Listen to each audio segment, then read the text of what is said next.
వాస్తవంగా చెప్పాలంటే ఇక్కడ నుంచి ఎంతో మంది ఇంతకుముందు శాసనసభ్యులైన కానీ అసెంబ్లీలో హుజురాబాద్ నియోజకవర్గం పేరు కానివ్వండి, కమలాపూర్ పేరు కానివ్వండి, వీరవంక మండలం పేరు కానివ్వండి, ఇల్లంతకుంట మండలం పేరు కానివ్వండి, చెమ్మికుంట మండలం పేరు కానివ్వండి, ఇవాళ అసెంబ్లీలో పేరు ఇప్పించిన శాసనసభ్యులు లేరు. మొట్టమొదటి శాసనసభ్యుని నేనే మీ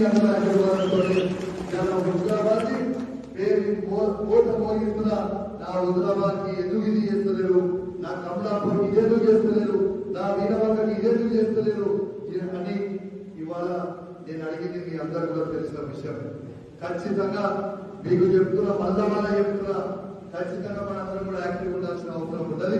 చాలా త్వరలోనే 27 తారీఖు అయిపోయిన తర్వాత కేసీఆర్ గారు చెప్పినట్టు ఇలా వాస్తవంగా కమిటీ చేయాలనేది అందరూ కూడా ఆల్రెడీ నిర్ణయం తీసుకున్నారు. అడా కమిటీ కూడా వేసారు.